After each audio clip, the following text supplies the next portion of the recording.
Attenzione Fred Krueger! Attenzione borseggiatrici! For God!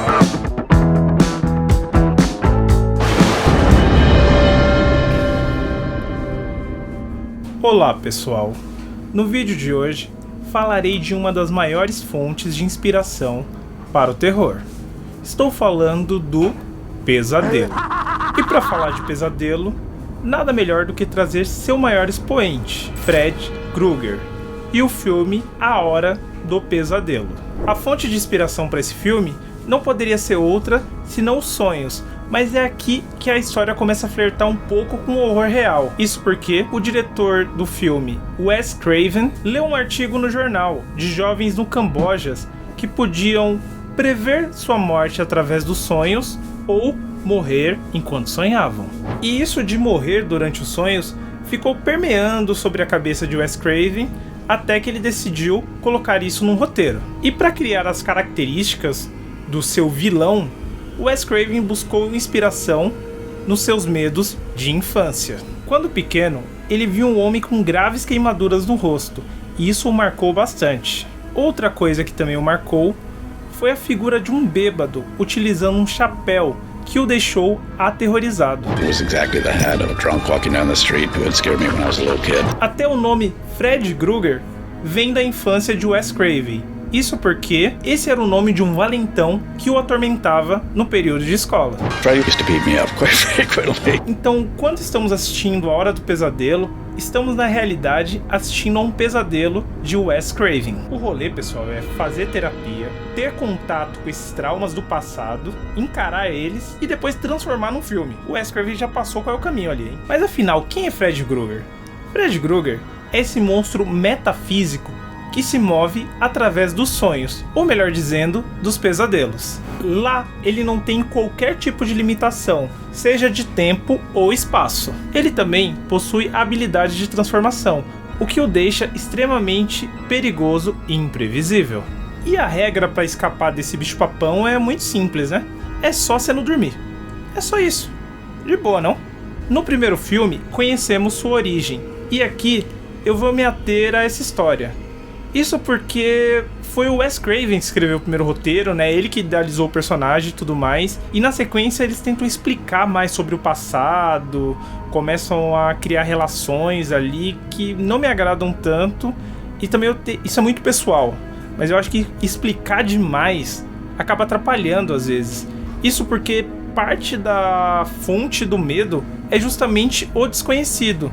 Então aquilo que não sabemos, aquilo que está ali sobre as sombras, acaba sendo mais uma forma de nos prender na história e nos deixar com mais medo. Na história, Fred foi um assassino de crianças que, por conta de um erro bobo de justiça, no filme eles falam de uma assinatura que foi no lugar errado, ele acabou sendo solto por conta desse erro, só que os pais, indignados com isso, acabaram o acuando numa espécie de casa de caldeiras e atirando fogo em tudo, queimando assim Fred Krueger. Ali eles achavam que tinham posto fim ao pesadelo. E eu acho que é isso, tipo, pô, a explicação tá bem redondinha aí. Em filmes, por exemplo, outros slashers, né? No Jason a gente não fica querendo saber o porquê que ele é imortal daquela forma, ou como Mike Myers consegue ser tão durão, né? Consegue sobreviver tanto. E acho que isso faz parte da mística. Falar de Fred é falar de Robert Englund. Ele entrega uma atuação primorosa. Ele tem uma entrega completa, seja ali na fisicalidade, né, de como o Fred se move, ou mesmo seu tom irônico, muitas vezes caindo ali pro humor. Isso é sensacional. E se a gente for comparar com outros slashers, até por conta da máscara, a gente não conseguia identificar tão bem o ator, no qual ele se destacava mais por conta da sua forma física.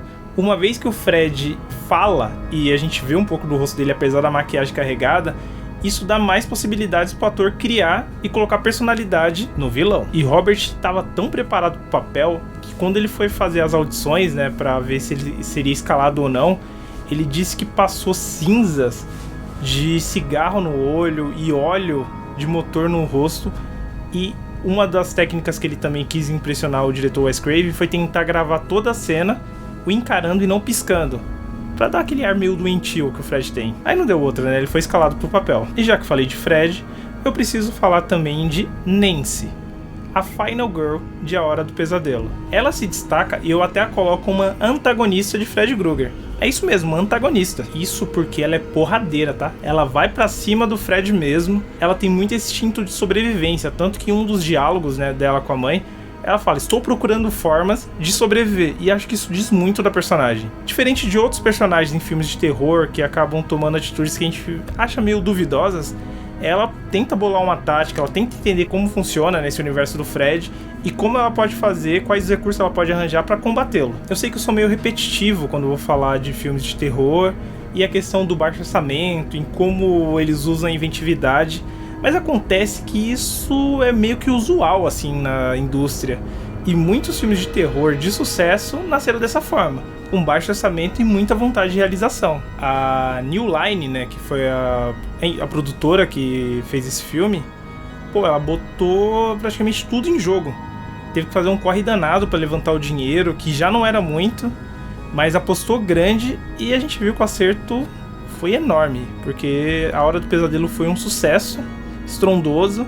Fred Krueger se tornou uma figura da cultura pop extremamente relevante, que possui uma influência até hoje, e nasceu mais uma vez dessas pessoas que acreditavam na história, que queriam contar uma história diferente. Então é mais um filme com selo Poder da Amizade. Eu considero o primeiro filme uma obra-prima do cinema de horror. Ele é repleto de cenas emblemáticas, como as crianças pulando corda e cantando uma música com a contagem aterrorizante.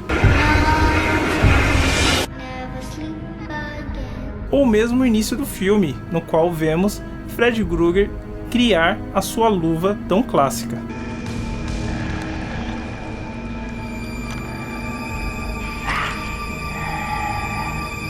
O filme trabalha também muito bem o suspense, uma vez que em vários momentos a gente não tem certeza se aquilo que estamos vendo faz parte de um pesadelo ou é o mundo real. Galera, se vocês gostaram do vídeo e estão curiosos por mais informações, eu tenho duas recomendações para vocês. A primeira é uma série da Netflix chamada Filmes que Marcaram Época. Na terceira temporada tem um episódio dedicado só para A Hora do Pesadelo. Outra indicação é o excelente documentário Never Sleep Again, no qual vocês vão saber tudo pelas pessoas que estavam diretamente ligadas no filme. É isso, pessoal. Não esqueçam de deixar o seu like, se inscrever no canal, ativar o sininho, contribuir com o Valeu Demais e cuidado ao cair no sono.